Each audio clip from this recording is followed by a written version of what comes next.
Hello! In this video, we're going to study the past perfect using some classic stories.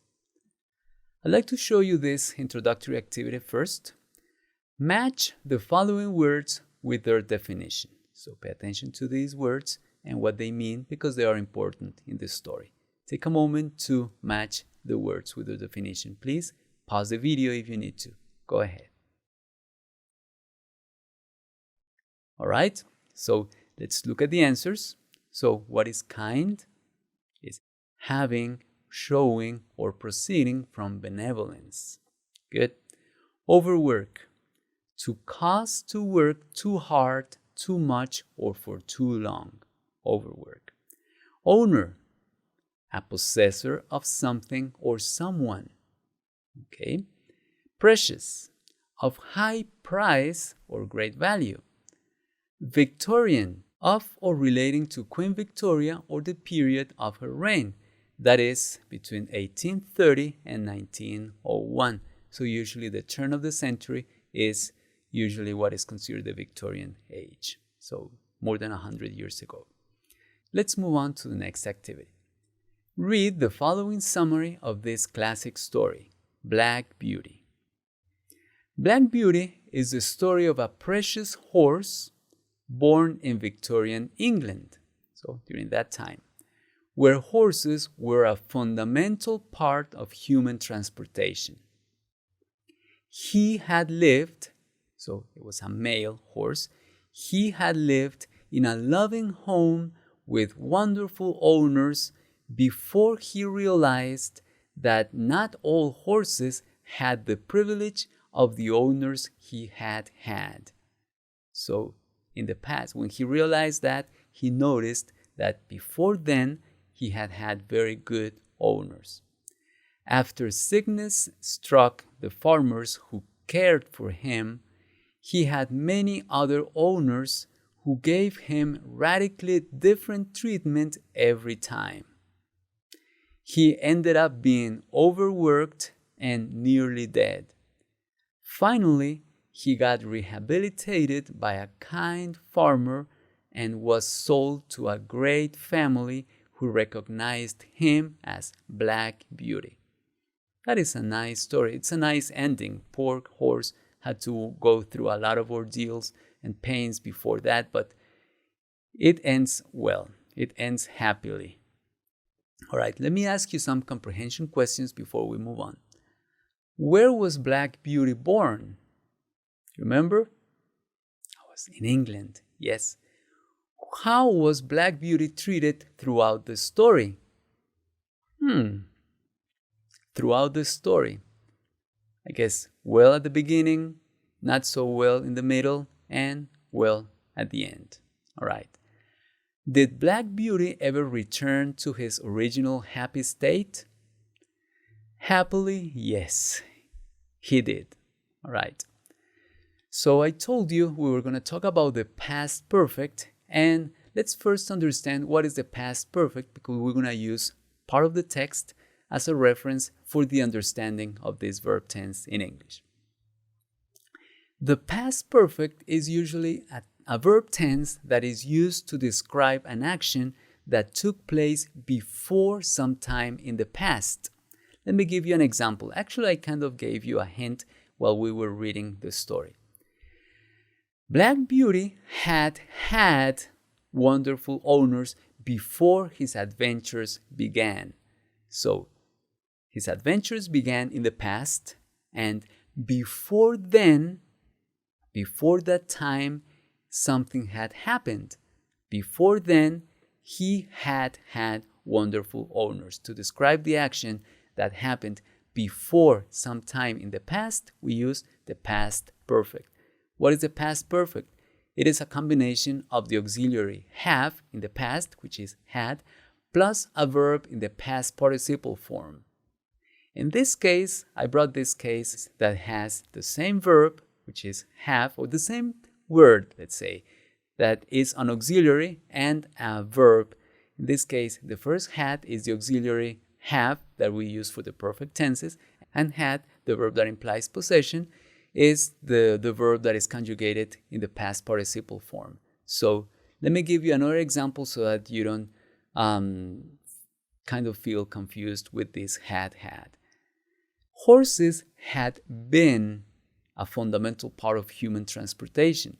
Had is the auxiliary, and been is the verb be in the past participle form. All right?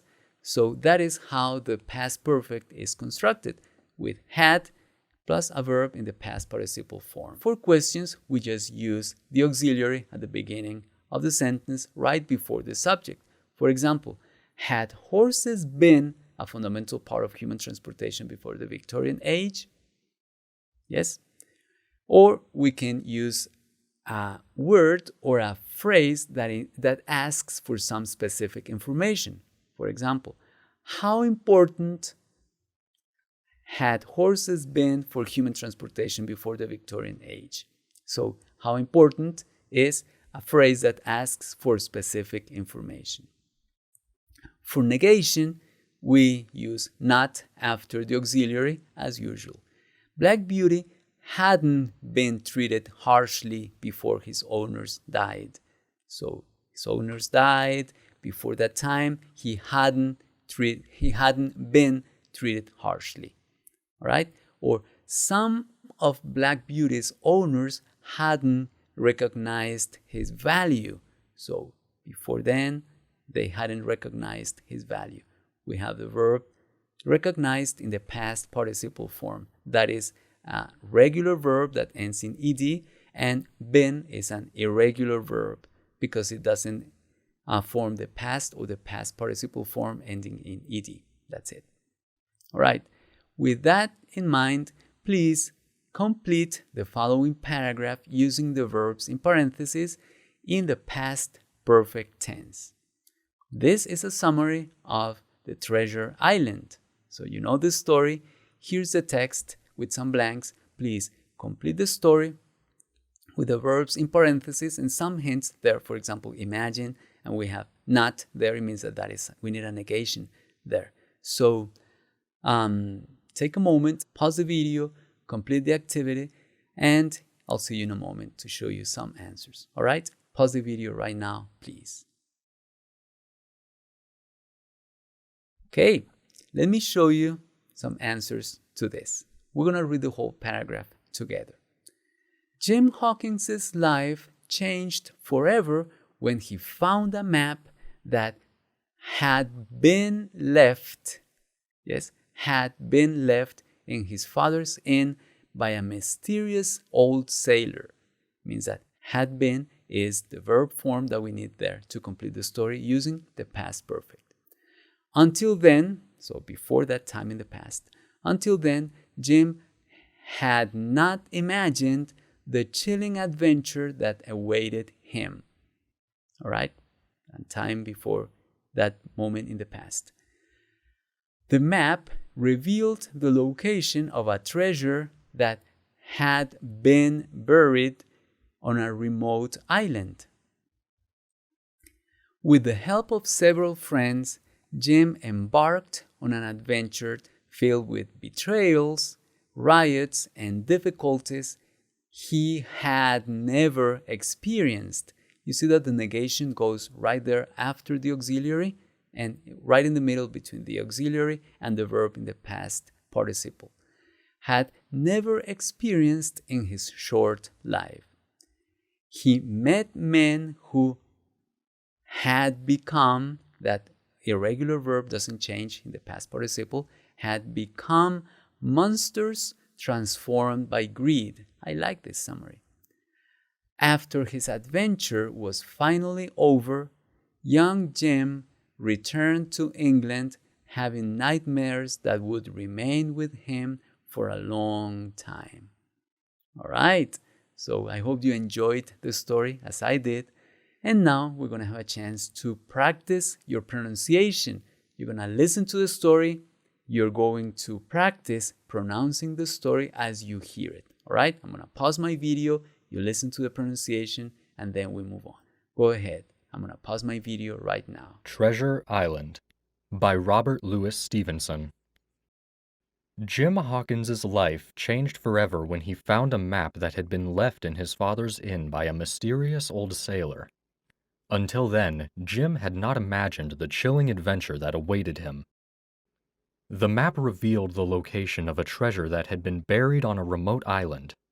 With the help of several friends, Jim embarked on an adventure filled with betrayals, riots, and difficulties he had never experienced in his short life. He met men who had become monsters transformed by greed. After this adventure was finally over, young Jim returned to England, having nightmares that would remain with him for a long time. All right, so I hope that you did practice your pronunciation. And remember that we use the past perfect to talk about an action that took place before an action in the past or before an event in the past. And for that, we use the auxiliary had, the past form, and a verb in the past participle. Thank you very much, and I'll see you in the next video.